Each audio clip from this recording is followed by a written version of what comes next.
혹시 지금 타고 계신 수입차 혹은 앞으로 사고 싶은 그 드림카가 미국보다 한국에서 몇 천만 원이나 더 비싸다는 사실 알고 계셨나요? 같은 차인데 말이죠. 심지어 제조국인 독일보다 비싼 경우도 수두룩합니다. 결론부터 말씀드리면 우리는 그동안 글로벌 호객님이었습니다.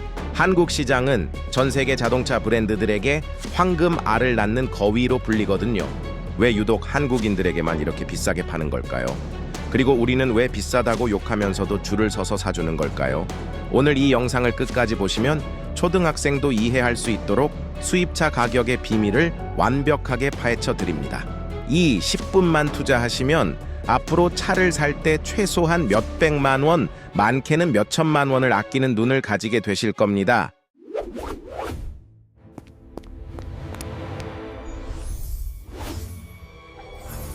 먼저 충격적인 현실부터 짚고 넘어가 보죠.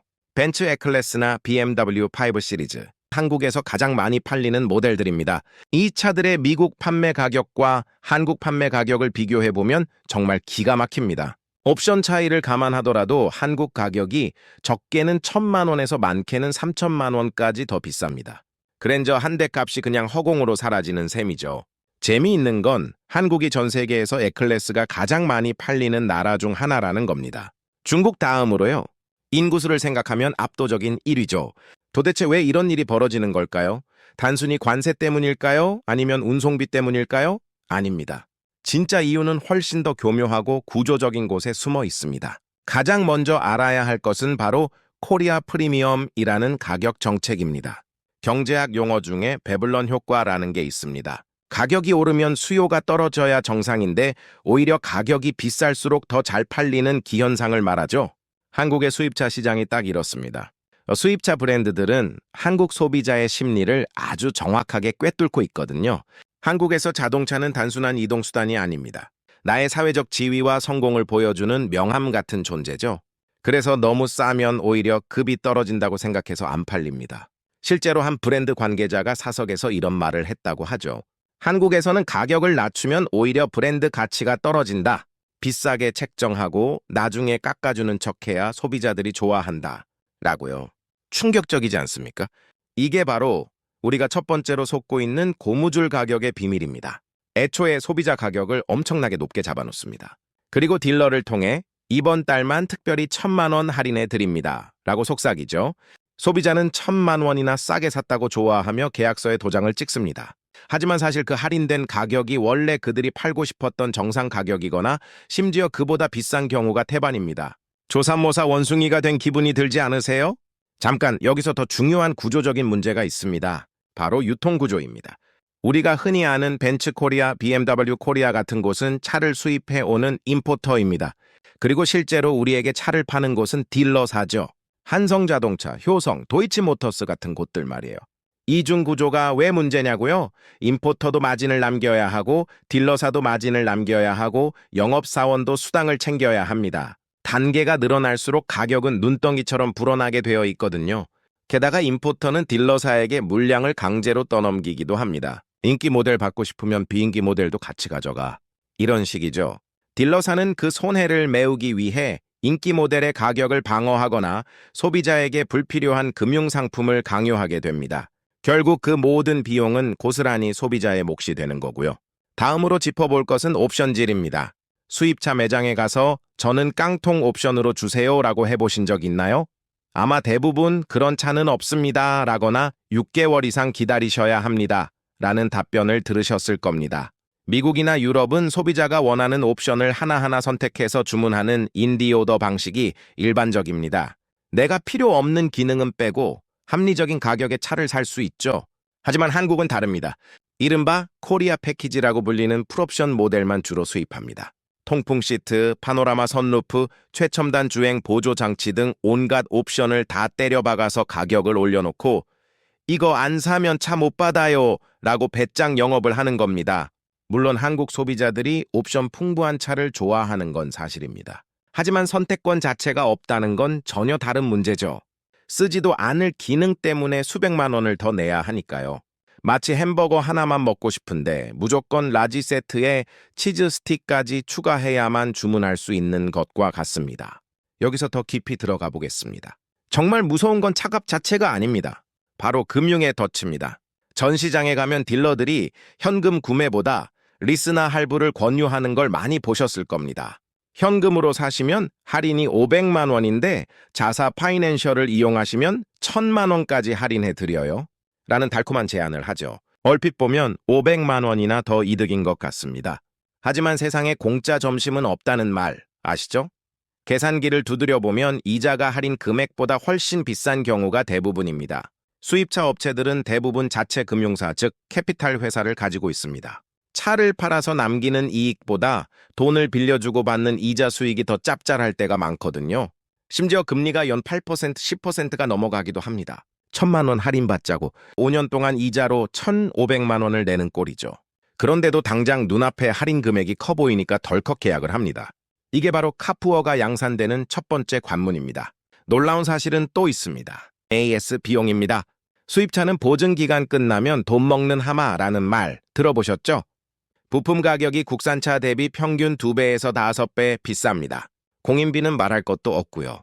한국 부품 가격이 해외 현지보다 비싸다는 조사 결과도 있습니다. 똑같은 사이드미러 부품인데 독일에서 사는 것보다 한국 서비스 센터에서 사는 게 훨씬 비싸다는 거죠.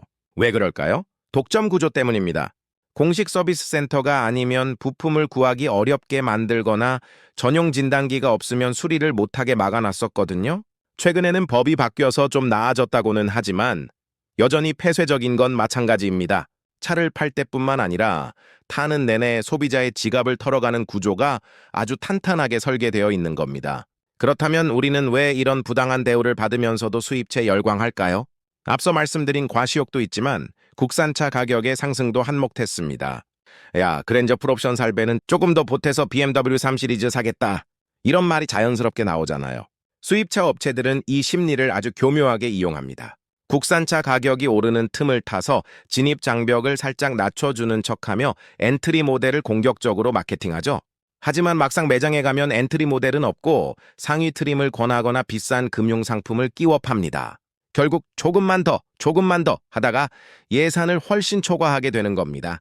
자, 이제 분위기를 좀 바꿔서 우리가 어떻게 대처해야 할지 이야기해 보겠습니다. 호구 잡히지 않으려면 어떻게 해야 할까요? 첫째, 발품을 팔아야 합니다. 귀찮아도 어쩔 수 없습니다. 같은 브랜드라도 딜러사마다 할인 정책이 다르고 재고 상황이 다릅니다. A 전시장에서는 할인이 500만 원인데 B 전시장에서는 800만 원일 수 있습니다. 최소한 4군데 이상의 다른 딜러사 전시장을 방문해서 견적을 비교해 보세요. 온라인 견적 비교 플랫폼을 활용하는 것도 좋은 방법입니다. 딜러들끼리 경쟁을 붙이는 거죠. 다른 곳에서는 이만큼 해준다던데 여기는 얼마나 가능하죠? 라고 당당하게 물어보세요. 둘째, 이달의 조건, 오늘만 특가에 속지 마세요. 영업사원들의 단골 멘트입니다. 고객님, 이 조건 오늘까지만 유효합니다. 내일 되면 할인 줄어들어요. 조급해하지 마세요. 차는 내일도 있고 다음 달에도 있습니다. 오히려 월말이나 분기말, 연말을 노리시는 게 좋습니다. 딜러사들도 판매 실적을 채워야 인센티브를 받기 때문에 마감 임박 시점에는 파격적인 조건을 제시할 가능성이 높거든요. 셋째, 금융상품의 실체를 뜯어보세요. 딜러가 권하는 리스나 할부 조건이 있다면 반드시 총비용을 계산해 봐야 합니다. 월 납입금 곱하기 개월수 선수금 잔존가치 등을 모두 더해서 현금 구매 시 총비용과 비교해 보세요. 그리고 은행권 오토론과 금리를 비교하는 건 필수입니다. 캐피탈사 금리가 8%인데 은행 오토론이 5%라면 당연히 은행 돈을 써서 현금으로 사는 게 이득입니다. 자사 파이낸셜 이용 안 하면 할인 줄어든다는 협박에 굴하지 마시고 계산기를 두드려 보세요. 할인을 덜 받더라도 이자를 아끼는 게 총비용 면에서 훨씬 유리한 경우가 많습니다. 넷째, 렌터카나 리스 승계 차량을 알아보는 것도 방법입니다. 감가상각이 큰 수입차의 특성을 역이용하는 거죠. 신차급 중고차나 리스 승계 매물은 신차 가격에 거품이 빠진 상태라 훨씬 합리적인 가격에 구매할 수 있습니다. 물론 차량 상태를 꼼꼼히 확인해야 하는 번거로움은 있지만요. 마지막으로 가장 중요한 건 마인드셋의 변화입니다. 차가 나를 대변해 준다는 생각. 이제는 좀 내려놓을 때가 되지 않았을까요? 무리해서 비싼 차를 사고 그 할부금을 갚느라 인생의 다른 즐거움을 포기하는 카푸어의 삶은 결코 행복하지 않습니다. 수입차 업체들이 한국을 호구로 보는 이유는 간단합니다. 비싸게 불러도 사주니까요. 우리가 현명한 소비자가 되어 깐깐하게 따지고 가격에 저항하는 모습을 보여줘야 그들도 가격 정책을 바꿉니다. 정리해 보겠습니다. 한국의 수입차 가격이 비싼 이유는 코리아 프리미엄 정책, 복잡한 유통 마진, 강제적인 풀옵션 판매, 그리고 고금리 금융상품의 결합 때문입니다. 이 구조를 이해하고 있다면 적어도 맹목적으로 지갑을 여는 일은 없을 겁니다. 딜러의 화려한 말발 뒤에 숨겨진 숫자를 보려고 노력하세요. 여러분의 피 같은 돈은 소중하잖아요. 남들 시선 때문에 혹은 이 정도는 타야지 라는 막연한 생각 때문에 그 돈을 길바닥에 뿌리지 마셨으면 좋겠습니다. 진정한 명품은 차가 아니라 그 차를 운전하는 여러분 자신이니까요.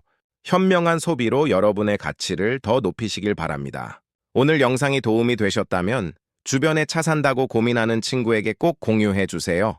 그 친구의 수백만 원을 아껴주는 생명의 은인이 되실 수도 있습니다. 지금까지 수입차 가격의 불편한 진실을 파헤쳐 봤습니다. 감사합니다.